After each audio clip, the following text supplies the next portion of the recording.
أعوذ بالله من الشيطان الرجيم بسم الله الرحمن الرحيم سيقول السفهاء من الناس ما ولاهم عن قبلتهم التي كانوا عليها قل لله المشرق والمغرب يهدي من يشاء إلى صراط مستقيم وكذلك جعلناكم أمة وسطا لتكونوا شهداء على الناس ويكون الرسول عليكم شهيدا وما جعلنا القبلة التي كنت عليها إلا لنعلم من يتبع الرسول ممن ينقلب على عقبيه وإن كانت لكبيرة إلا على الذين هدى الله وما كان الله ليضيع إيمانكم إن الله بالناس لرؤوف رحيم قد نرى تقلب وجهك في السماء فلنولينك قبلة ترضاها فول وجهك شطر المسجد الحرام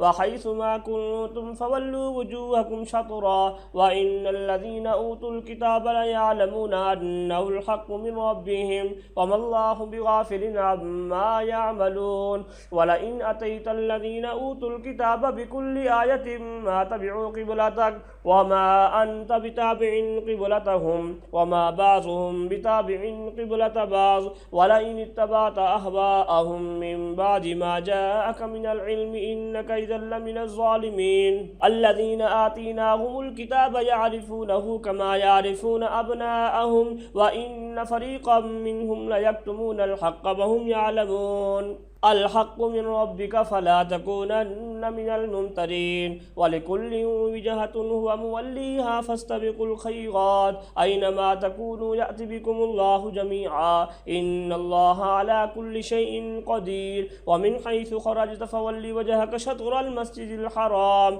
وإنه للحق من ربك وما الله بغافل عما تعملون ومن حيث خرجت فول وجهك شطر المسجد الحرام وحيث ما كنتم فولوا وجوهكم شطره لئلا يكون للناس عليكم حجة إلا الذين ظلموا منهم فلا تخشوهم واخشوني ولأتم نعمتي عليكم ولعلكم تهتدون كما أرسلنا فيكم رسولا منكم يتلو عليكم آياتنا ويزكيكم ويعلمكم الكتاب والحكمة ويعلمكم ما لم تكونوا تعلمون فاذكروني أذكركم واشكروا لي ولا تكفرون يا أيها الذين آمنوا استعينوا بالصبر والصلاة إن الله مع الصابرين ولا تقولوا لمن يقتل في سبيل الله أموات بل أحياء ولكن لا تشعرون ولنبلونكم بشيء من الخوف والجوع ونقص من الأموال والأنفس والثمرات وبشر الصابرين الذين إذا أصابتهم مصيبة قالوا إنا لله وإنا إليه راجعون أولئك عليهم صلوات من ربهم ورحمة وأولئك هم المهتدون إن الصفا والمروة من شعائر الله فمن حج البيت أو اعتمر فلا جناح عليه أن يطوف بهما ومن تطوع خيرا فإن الله شاكر عليم إن الذين يكتمون ما أنزلنا من البينات والهدى من بعد ما بيناه للناس في الكتاب أولئك يلعنهم الله ويلعنهم اللاعنون إلا الذين تابوا وأصلحوا وبينوا فأولئك أتوب عليهم وأنا التواب الرحيم إن الذين كفروا وماتوا وهم كفار أولئك عليهم لعنة الله والملائكة والناس أجمعين خالدين فيها لا يخفف عنهم العذاب ولا هم ينظرون وإلهكم إله واحد لا إله إلا هو الرحمن الرحيم إن في خلق السماوات والأرض واختلاف الليل والنهار والفلك التي تجري في البحر بما ينفع الناس وما أنزل الله من السماء من ماء فأحيا به الأرض بعد موتها وبث فيها من كل دابة وتصريف الرياح والسحاب المسخر بين السماء والأرض لآيات لقوم يعقلون ومن الناس من يتخذ من دون الله أندادا يحبونهم كحب الله والذين آمنوا أشد حبا لله ولو يرى الذين ظلموا إذ يرون العذاب أن القوة لله جميعا وأن الله شديد العذاب إذ تبرأ الذين الذين اتبعوا من الذين اتبعوا ورأوا العذاب وتقطعت بهم الأسباب. وقال الذين اتبعوا لو أن لنا كرة فنتبرأ منهم كما تبرأوا منا كذلك يريهم الله أعمالهم حسرات عليهم وما هم بخارجين من النار. يا أيها الناس كلوا مما في الأرض حلالا طيبا ولا تتبعوا خطوات الشيطان إنه لكم عدو مبين. إنما يأمركم بالسوء والفحشاء وأن تقولوا على الله ما لا تعلمون. وإذا قيل لهم اتبعوا ما أنزل الله قالوا بل نتبع ما ألفينا عليه آباءنا أولو كان آباؤهم لا يعقلون شيئا ولا يهتدون. ومثل الذين كفروا كمثل الذي ينعق بما لا يسمع إلا دعاء ونداء صم بكم عمي فهم لا يعقلون. يا أيها الذين آمنوا كلوا من طيبات ما رزقناكم واشكروا لله إن كنتم إياه تعبدون. إنما حرم عليكم الميتة والدم ولحم الخنزير وما أهل به لغير الله فمن اضطر غير باغ ولا عاد فلا إثم عليه إن الله غفور رحيم. إن الذين يكتمون ما أنزل الله من الكتاب ويشترون به ثمنا قليلا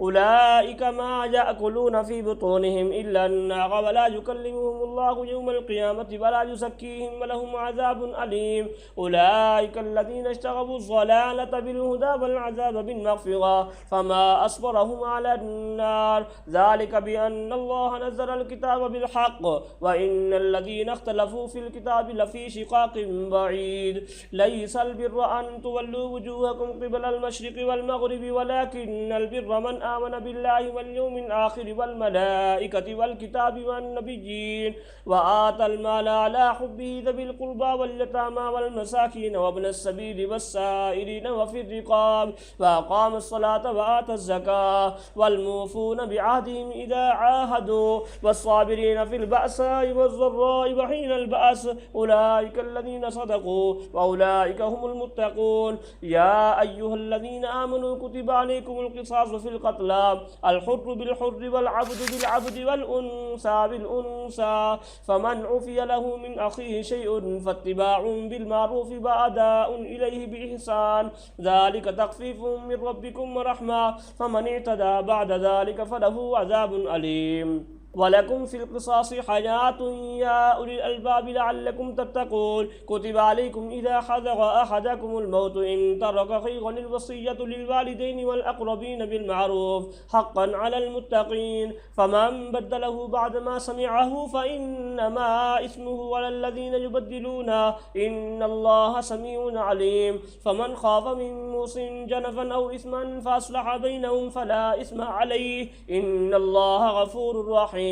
يا أيها الذين آمنوا كتب عليكم الصيام كما كتب على الذين من قبلكم لعلكم تتقون أياما معدودات فمن كان منكم مريضا أو على سفر فعدة من أيام أخر وعلى الذين يطيقونه فدية طعام مسكين فمن تطوع خيرا فهو خير له وأن تصوموا خير لكم إن كنتم تعلمون. شهر رمضان الذي أنزل فيه القرآن هدى للناس وبينات من الهدى والفرقان فمن شهد منكم الشهر فليصم ومن كان مريضا أو على سفر فعدة من أيام أخر يريد الله بكم اليسر ولا يريد بكم العسر ولتكملوا العدة ولتكبروا الله على ما هداكم ولعلكم تشكرون. وإذا سألك عبادي عني فإني قريب أجيب دعوة الداعي إذا دعاني فليستجيبوا لي وليؤمنوا بي لعلهم يرشدون.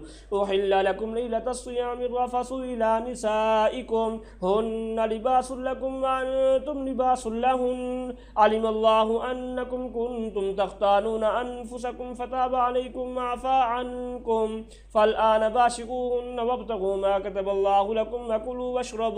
وكلوا واشربوا حتى يتبين لكم الخيط الأبيض من الخيط الأسود من الفجر ثم أتموا الصيام إلى الليل بصير ولا تباشروهن وأنتم عاكفون في المساجد تلك حدود الله فلا تقربوها كذلك يبين الله آياته للناس لعلهم يتقون ولا تأكلوا أموالكم بينكم بالباطل وتدلوا بها إلى الحكام لتأكلوا فريقا من أموال الناس بالإثم وأنتم تعلمون يسألونك عن الأهلة قل هي مواقيت للناس والحج وليس البر بأن تأتوا البيوت من ظهورها ولكن البر من اتقى وأتوا البيوت من أبوابها واتقوا الله لعلكم تفلحون وقاتلوا في سبيل الله الذين يقاتلونكم ولا تعتدوا إن الله لا يحب المعتدين واقتلوهم حيث ثقفتموهم وأخرجوهم من حيث أخرجوكم والفتنة أشد من القتل ولا تقاتلوهم عند المسجد الحرام حتى يقاتلوكم فيه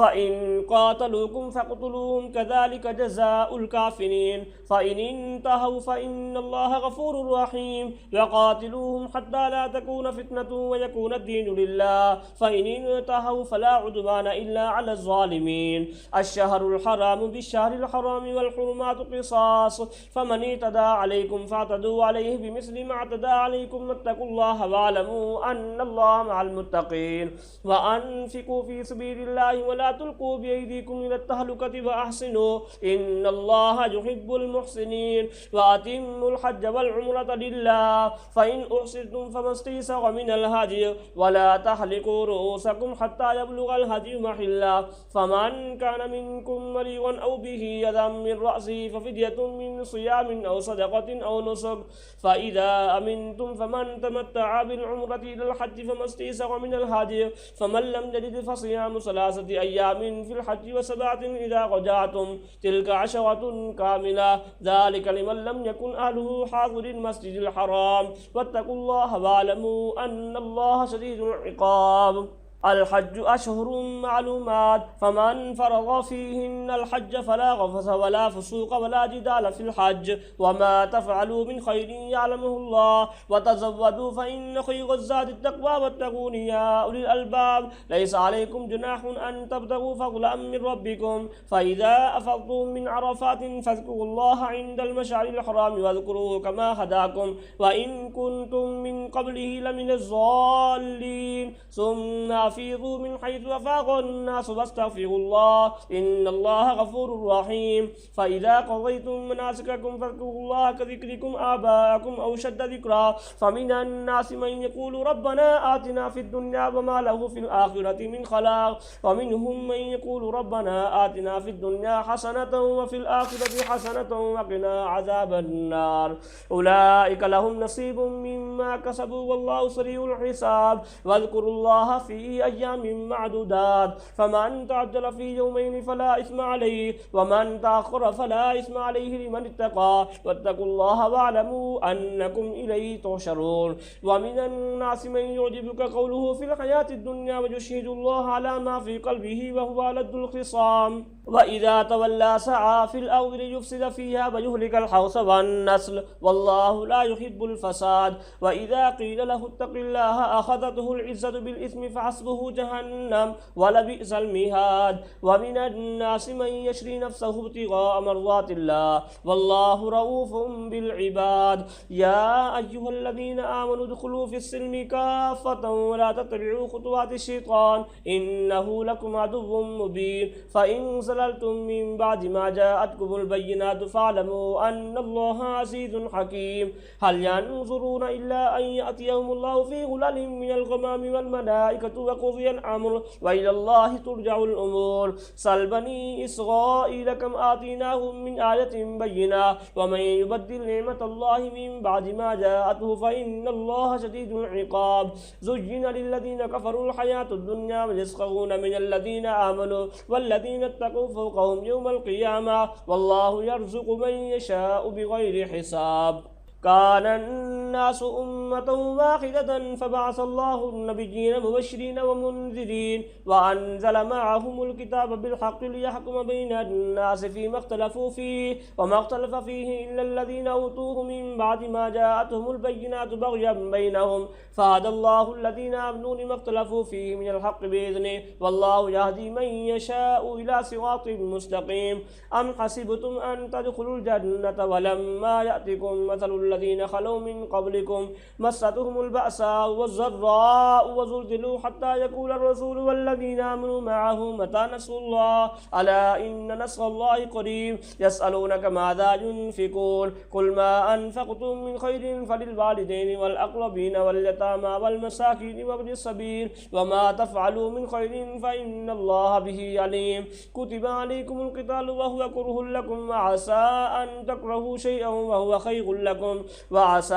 أن تحبوا شيئا وهو شر لكم والله يعلم وأنتم لا تعلمون يسألونك عن الشهر الحرام قتال فيه قل قتال فيه كبير وصد عن سبيل الله وكفر به والمسجد الحرام وإخراج أهله منه أكبر عند الله والفتنة أكبر من القتل ولا يزالون يقاتلونكم حتى يردوكم عن دينكم إن استطاعوا ومن يرتد منكم عن دينه فيمت وهو كافر فأولئك حبطت أعمالهم في الدنيا والآخرة وأولئك أصحاب النار هم فيها خالدون إن الذين آمنوا والذين هاجروا وجاهدوا في سبيل الله أولئك يرجون رحمة الله والله غفور رحيم يسألونك عن الخمر والميسر قل فيهما اسم كبير ومنافع للناس واسمهما أكبر من نفعهما ويسألونك ماذا ينفقون قل العفو كذلك يبين الله لكم الآيات لعلكم تتفكرون في الدنيا والآخرة ويسألونك عن اليتامى قل إصلاح لهم خير وإن خالطوهم فإخوانكم والله يعلم المفسد من المصلح ولو شاء الله لعنتكم إن الله عزيز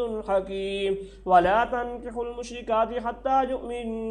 ولا أمة مؤمنة خير من مشركة ولو أعجبتكم ولا تنكحوا المشركين حتى يؤمنوا ولا عبد مؤمن خير من مشرك ولو أعجبكم أولئك يدعون إلى النار والله يدعو إلى الجنة والمغفرة بإذنه ويبين آياته للناس لعلهم يتذكرون ويسألونك عن المحيض قل هو أذى فاعتزلوا النساء في المحيض ولا تقربوهن حتى يطهرن فإذا تطهرن فأتوهن من حيث أمركم الله إن الله يحب التوابين ويحب المتطهرين نساؤكم حرث لكم فأتوا حرثكم أن شئتم وقدموا لأنفسكم واتقوا الله واعلموا أنكم ملاقوه وبشر المؤمنين ولا تجعلوا الله عرضة لأيمانكم أن تبروا وتتقوا وتصلحوا بين الناس والله سميع عليم لا يؤاخذكم الله باللغو في أيمانكم ولكن يؤاخذكم بما كسبت قلوبكم والله غفور حليم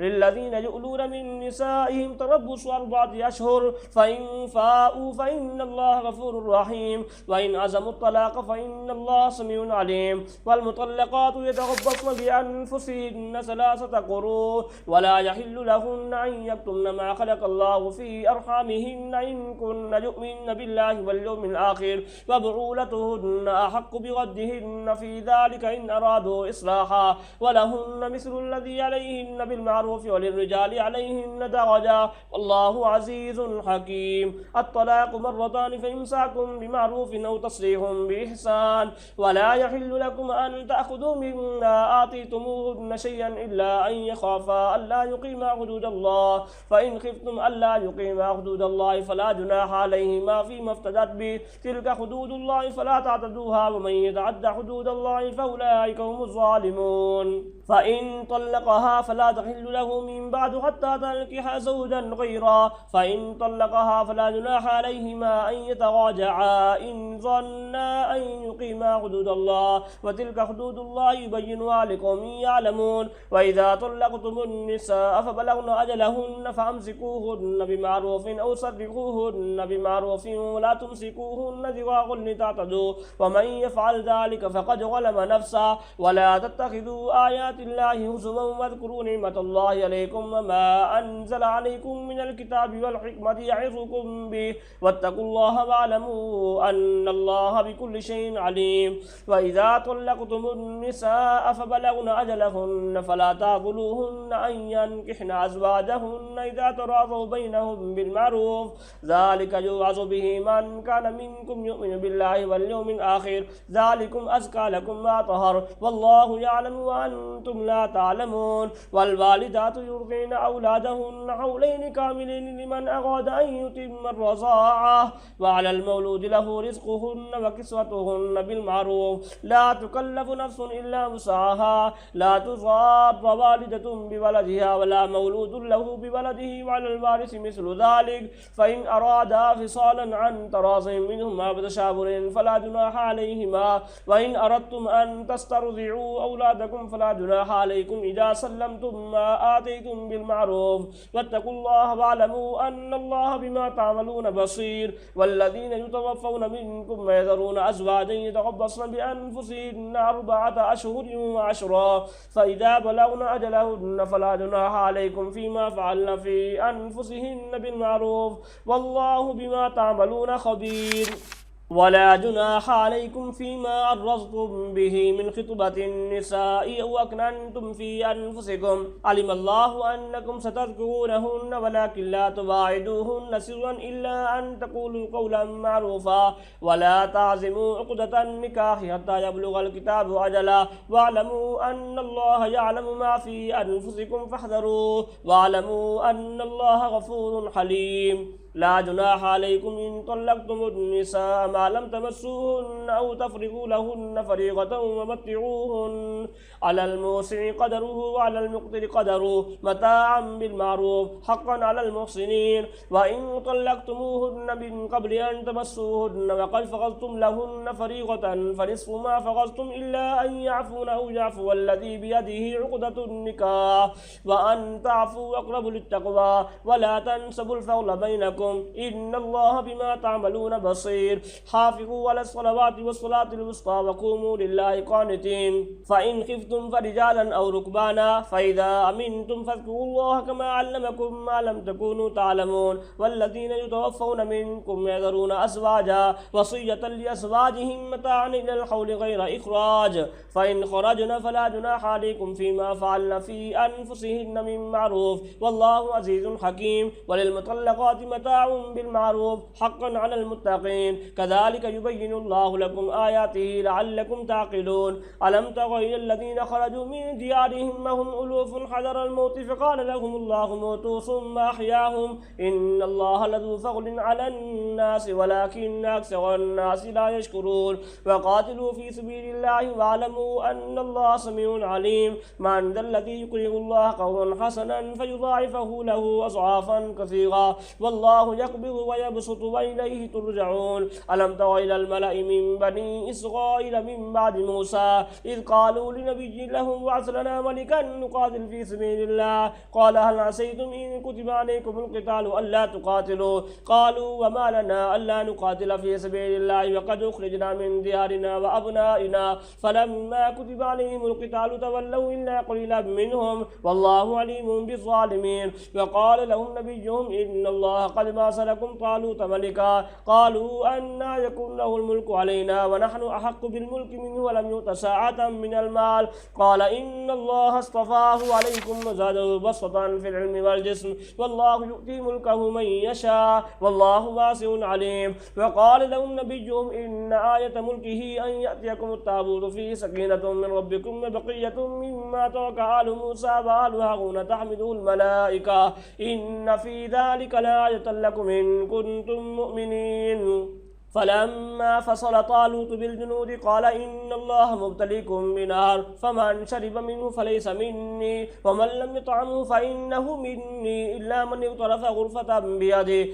فشربوا منه إلا قليلا منهم فلما جاوزه هو والذين آمنوا معه قالوا لا طاقة لنا اليوم بجالوت وجنوده قال الذين يظنون أنهم ملاقو الله كم من فئة قليلة غلبت فئة كثيرة بإذن الله والله مع الصابرين ولما برزوا لجالوت وجنوده قالوا ربنا أفرغ علينا صبرا وثبت أقدامنا وانصرنا على القوم الكافرين فهزموهم بإذن الله وقتل داود جالوت وآتاه الله الملك والحكمة وعلمه مما يشاء ولولا دفع الله الناس بعضهم ببعض لفسدت الأرض ولكن الله ذو فضل على العالمين تلك آيات الله نتلوها عليك بالحق وإنك لمن المرسلين